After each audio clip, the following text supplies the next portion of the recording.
welcome to another episode of Coffee with Pam, and we are back on the back patio of Pam's home, her farm. I call it the Bird Lady Farm, but we're here back again, and I'm just going to turn this over to the hostess with the mostest, my good friend, my childhood friend.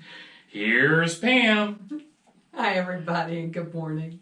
We was talking about sleep and stress and how we cope with it and how we've dealt with it in our lives and how sleep deprivation and all the stress that everybody's under is a real thing right now, and that people need to learn to have some coping mechanism and figure out what works for you and what works best for you, because, and first of all, we're all different.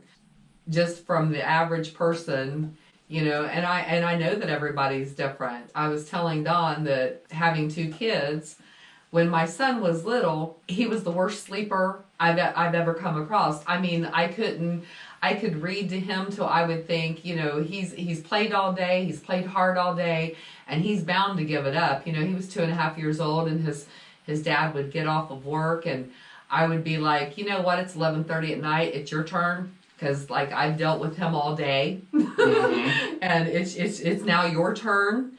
And our daughter, she would just, when she was ready for bed at 8:30, 9 o'clock, she'd grab that blanket, she'd grab her baby, and she'd say, "You better give me a kiss now, I'm going to bed." And she'd dart right up the stairs, she'd be in her bed, and you better get your kisses and hugs, because she was ready. Well, you know, I don't know. We've recorded a lot of episodes here on Pam's farm, so I don't know exactly what we covered because I got a lot of recordings, but we wanted to share some testimonials or personal stories that worked for us, but we want to do more of a micro focus. So we talked about, or we started down this path because of loss, right? We started down because we're going through some stressful times and hard times, but I'm sure all of you have too. This has been a really tough year and a half. You know, we talked about the new normal, right, in the previous episode. I don't like this new normal. It can be stressful. And yesterday, or at the time we're recording this actually, yesterday was World Mental Health Day, so we kind of wanted to go down that path. You know, in an earlier episode I shared what I'm going through, and we're talking about strategies and techniques. So we're going to recap those and try to summarize this and share some strategies that work for us. You know, Pam talked about her son and what they would do, and habits are good, but healthy habits. So let's recap this. So we started out talking about exercise, right? Exercise is an excellent stress relief. It's good for helping you sleep at night. It's good for your overall health, Pam, your body, mind, and soul. You need exercise, right? It produces those endorphins, increases your metabolism, increases your lifespan, right? We all know we should exercise. We talked about baby steps. I shared what I do and exercise. Pam shares what she does and strategies on that. But, you know, main thing is get in motion and try to stay in motion. Do the baby steps. Another thing we talked about is diet. You cannot I don't care if you're at the gym. Trust me. I don't care if you're at the gym 5 to 6 days a week. You know, you've got to eat healthy. You've got to eat fruits, the vegetables, not the processed foods, not the late night desserts, not the sugary pop. So eat healthy. That will help you actually manage stress. If you eat better, you drink lots of water. We got water sitting over here, drinking lots of water, especially when you're out in the sun, you're exerting or exercising. We like our coffee in the morning, right? But don't drink caffeine later in the evening. So we're talking now about also sleep habits. Talked about the different mental illness. 20% of American adults are living with or suffering from a mental illness. We shared that you're not broken. It's just like any other illness, right? Kidney, heart disease. It's treatable, it's manageable. Good thing about mental illness, not only is recovery possible, it happens. So that's what we want to share, some techniques and strategies as we have our casual conversations, but we're talking about sleep. Because a lot of Americans suffer from sleep deprivation and not getting enough rest. First, turn off those devices. Try to shut down the world, right? The news, the devices, the smartphones. the blue screen that's behind there, that blue screen that you have in these background, these pixels actually trigger your mind and your body and your metabolism that it's time to get up. And you could be on these devices and get lost in social media before you know it. It's midnight, 2 o'clock in the morning. It's true. We also talked about garbage in, garbage out. It's just not food. It's also what you put in your mind, especially when you're trying to unwind and go to sleep. So I've coached and taught my clients with my mental health certification. I don't have a degree in psychology, psychiatry, anything like that. We're not professionals. We want to make a disclaimer, all right? We're just sharing what works with us or what we've been taught to be able to teach others. We should always check with your physician first before you go and exercise or change your eating habits, your diet. Always first check with your physician. Turn down these devices, shut them down, right? Turn on music. But Pam talks about the instrumental music, the soft music.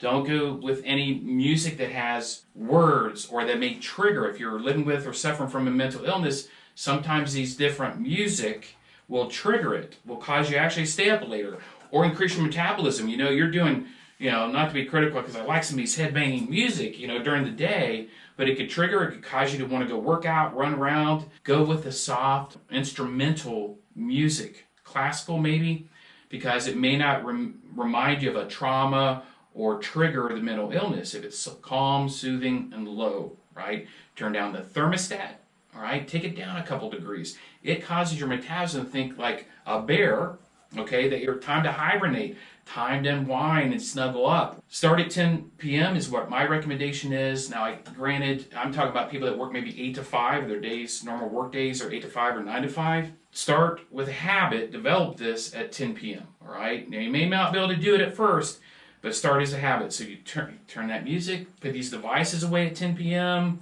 turn off the TV, all right? If you have your favorite show, go ahead and record it. You can record it on any of the devices or store it in the cloud or binge it later during the day or the weekend, right? So caffeine, and we like our coffee, but most people need to stop the caffeine anyway at 6, 7 p.m. because it lingers in your system and can cause you to stay awake. So that's a strategy. Now, you can say, well, Don, you may practice this for a week or 2 or 3, and maybe it's not working for you, all right? And you're still tossing and turning, you're staying up at night.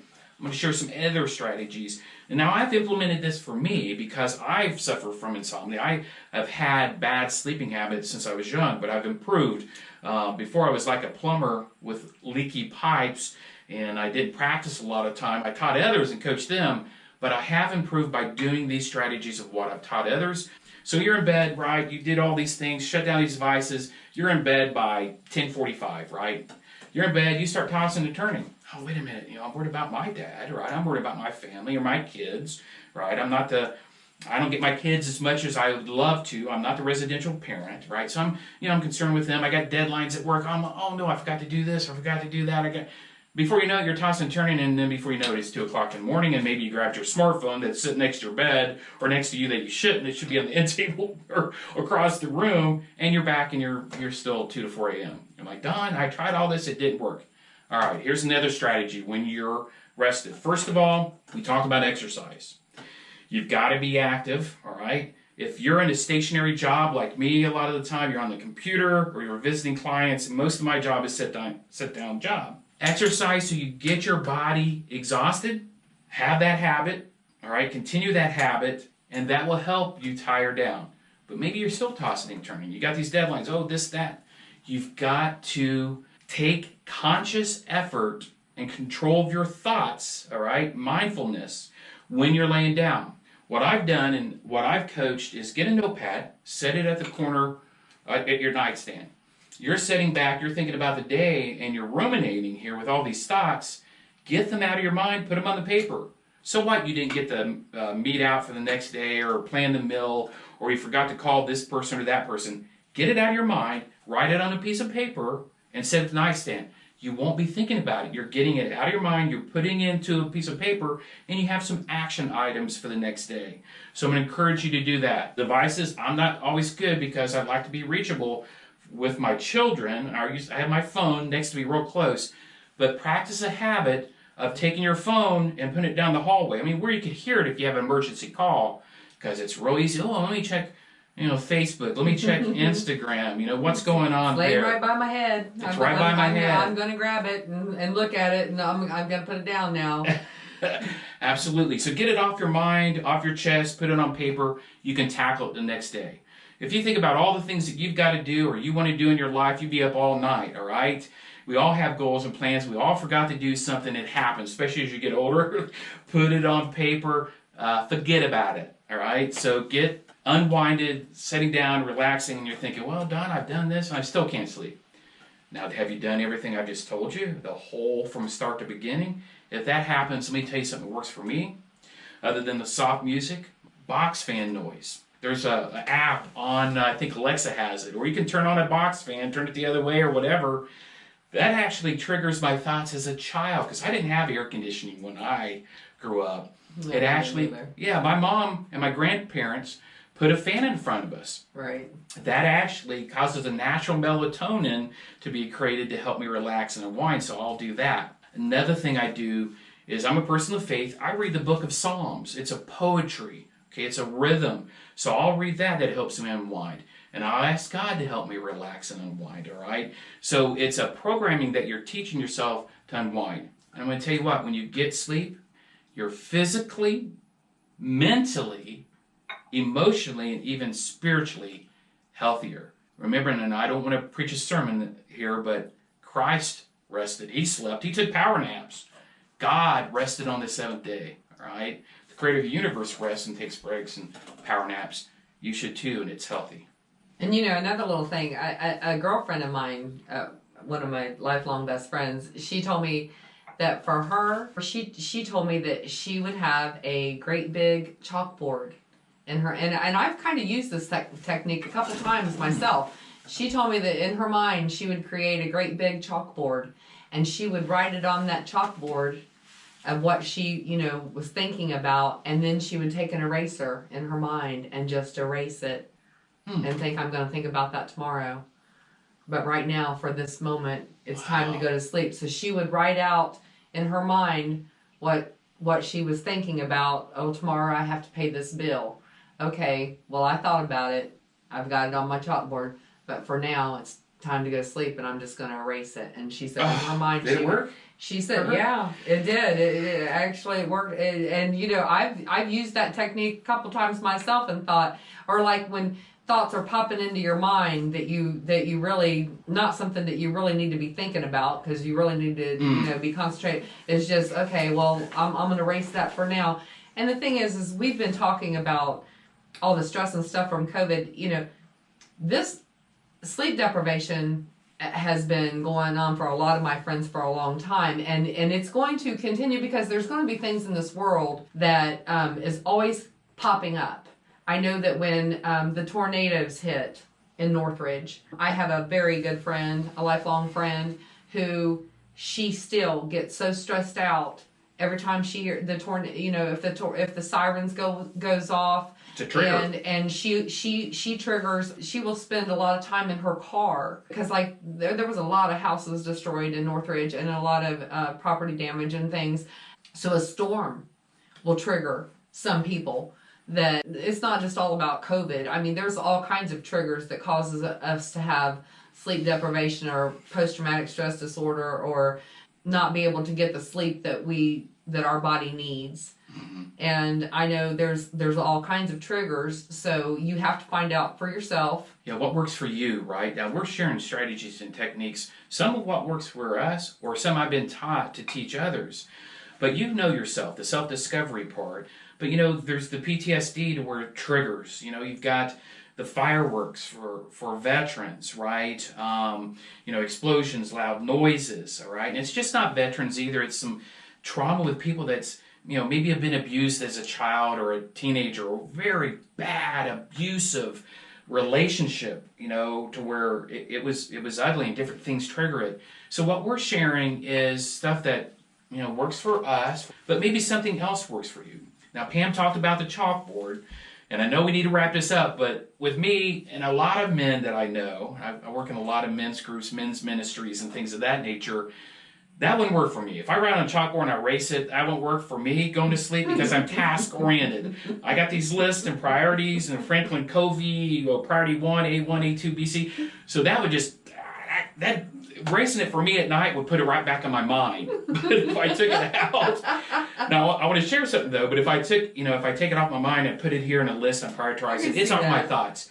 Now during the day, and what I've coached people with mental illness, or coach people with adversity or setbacks or trauma, because I used to lead a very large men's divorce recovery. We had about 80 men in it. What we would do, like a New Year's resolution example, Pam, we would write down our heartaches, what we're frustrated, what we're angry, what hurt us, and who hurt us, right? What's holding us back? We'd write it all out, okay, at New Year's. And right towards midnight, okay, we had this. And we confided in these guys. We had a circle that we were, confidential, and we confided in one another. And we would read it out loud around the fire, okay? And then at this, no more. I'm giving it away. I'm burning it and giving it to God, and it goes to ashes, to smoke. So that was a ceremony. So I can see that, right? You write your pains and heartaches, just like we talked about counting our blessings in other episodes. Now we write out, what is bothering us? What is holding us back? Who are we angry at? What are we angry about? Write it down on a piece of paper or write it on the chalkboard, and then you erase it. It's gone. You give it over to your higher power, or with me and Pam, we give it over to God, right? That's a good way for forgiveness. Yeah. You forgive for yourself. Forgive absolutely for yourself. When you forgive someone, you forgive them for you. You don't forgive them for them.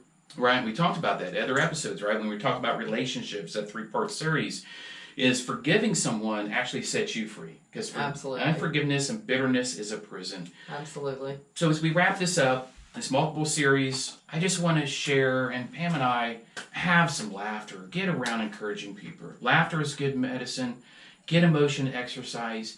Eat well, okay? If you don't eat well now, you got this job to where it's hard to. Start making a plan. Take baby steps. And do it, right? But we want to hear from you. What works for you, all right? Put it in comments. We reply to all the comments. Put in comments what works for you and what's not working for you. If you want to ask a question, hey, I got this or that. Maybe you are living with or suffering from a mental illness and you want to learn some strategies or techniques. Again, we're not professionals, but we have coached others. We've been on this planet for a few decades, and we're going through some tough times. Pam and I, all of us, all right? For this year and a half has been a challenging year. You have the ability to make it a great day. There's so many things going on in this world. You gotta have fun. You gotta have laughter. You gotta find a friend. You only need one friend to make your life worthwhile, whether it's or a family member. I know there's a lot of people that are lonely in this world. You've got to take care of your family, God first, yourself, your family. And love on your loved ones. Today is a gift. That's why it's called the present. Absolutely. Peace out.